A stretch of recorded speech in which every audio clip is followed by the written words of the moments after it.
प्राप्ति ने अपने पिता जरासंध से जाकर के कहा, कंस की पत्नी आस्ती प्राप्ति ने अपने पिता जरासंध से जाकर के कहा कि कन्हैया ने हमारे पति को मार के हमें विधवा बना दिया। जरासंध को क्रोध आ गया। जरासंध ने भगवान पर आक्रमण कर दिया लेकिन हार गया। जरासंध भगवान से 16 बार हार गया।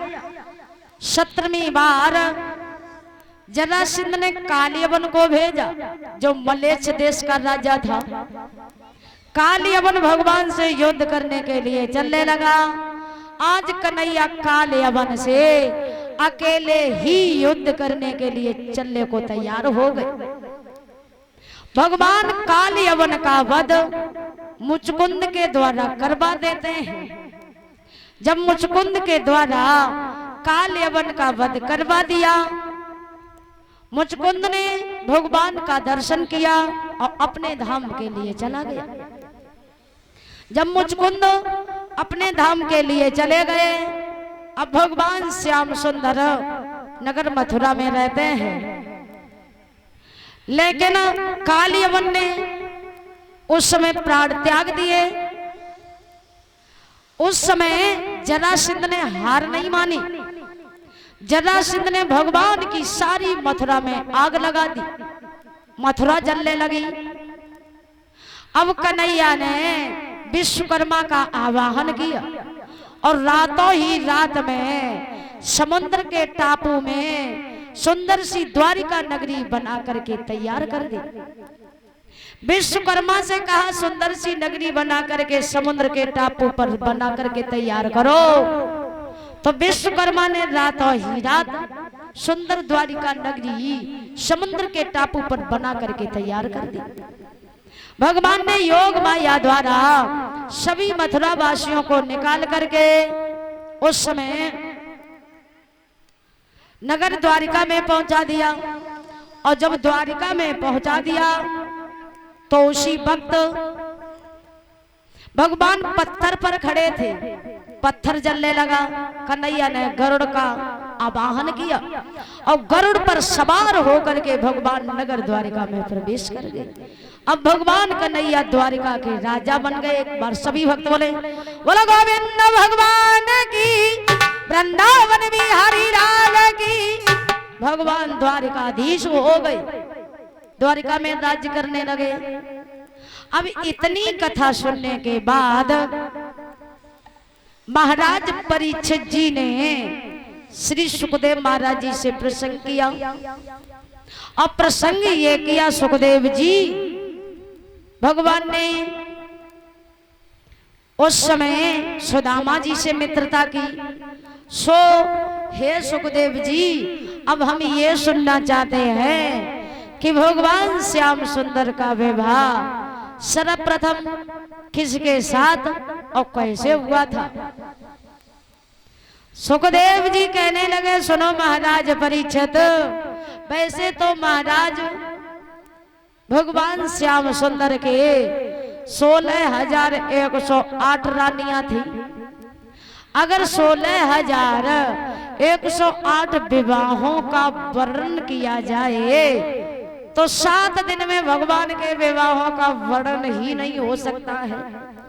इसलिए हम तुम्हें ये बताएंगे कि भगवान श्याम सुंदर का विवाह सर्वप्रथम किसके साथ और कैसे हुआ था।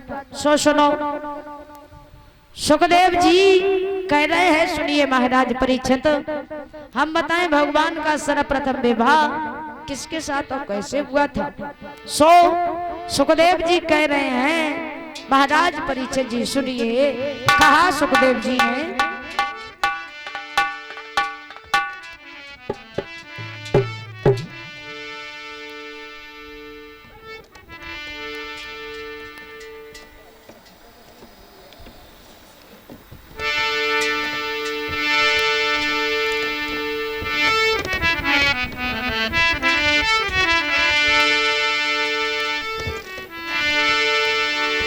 सुखदेव जी कहने लगे, परीक्षित जी, हम तुम्हें बताएं भगवान का पहला विवाह किसके साथ और कैसे हुआ था सुनो। कहने लगे सुनिए महाराज,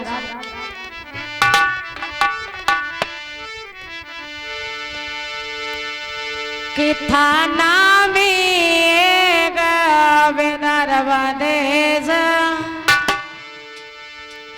अरे थाना में नर्मदेश और कुंदन परस ब्रज धानी थी।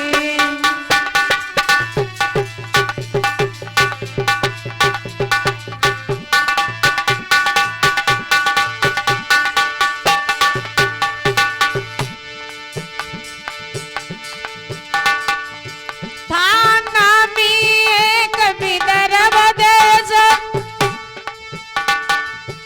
कुंदन परस ब्रज धानी थी।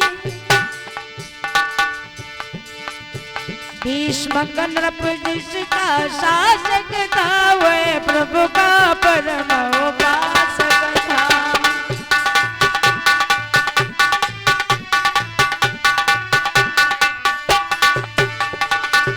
भीष्म कन्नप जिसका शासक था, वह प्रभु का परम उपासक था।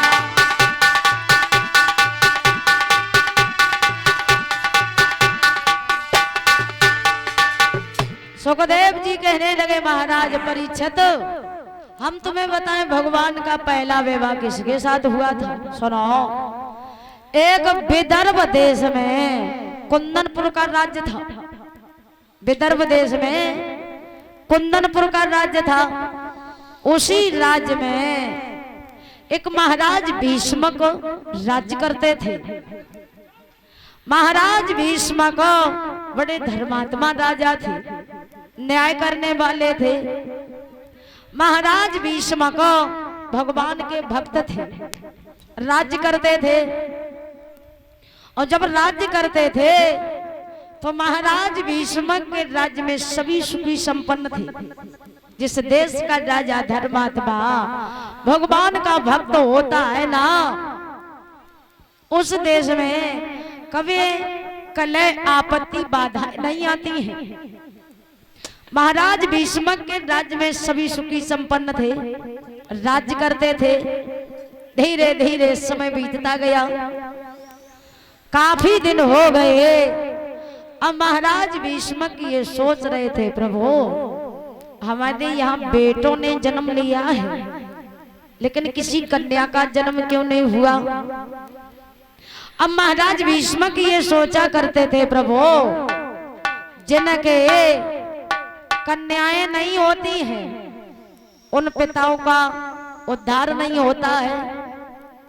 लोग ये कहते हैं कि जब पिता कन्या का दान करे तभी कन्या का कल्याण, पिता का कल्याण होता है। सो प्रभु जी हमारे तो कोई कन्या है नहीं, हम किसका दान करेंगे तब मेरा उद्धार होगा। कैसे भी करके हमारे यहाँ हे भगवान कैसे एक बेटी जन्म ले लेती। हमें बड़ा एक कन्या की आवश्यकता है। हमारे घर में एक कन्या का जन्म हो जाता।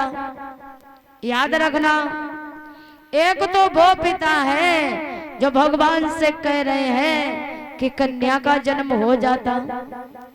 अब आज के समय में लोगों ने देखा होगा, एक तो वो पिता है महाराज भीष्मक जो भगवान से कह रहे प्रभु कैसे भी करके कन्या का जन्म हो जाए। और एक कलयुग में भी देखा होगा भगवान के भक्तों ने, इस कलयुग में देखा होगा भगवान के भक्तों ने ये कि घर में बेटे का जन्म हो, घर में पुत्र का जन्म हो, लोग कथा भागवत करवाते हैं, लड्डू पूड़ी करते हैं, जन्मदिन मनाते हैं, खुशी मनाते हैं। बेटे का जन्म हो तो बेटी का जन्म हो, पूछा जाए भैया घर में किसका जन्म हुआ है, तो पहले तो आवाज नहीं निकलती मुंह से, अब आवाज भी निकल आए तो ऐसा लग रहा होता 100 डिग्री बुखार रहे ने बेटी का जन्म सुन के। जबकि संतों ने ऐसा लिखा है, यदि एक पिता के 2 बेटे और 2 बेटियां हैं तो पिता को चाहिए प्रेम बराबर करे। यदि एक पिता के 2 बेटे 2 बेटियां हैं तो प्रेम पिता को बराबर करना चाहिए। जो ऐसा नहीं करते हैं ना, उन्हें मुक्ति नहीं मिलती है।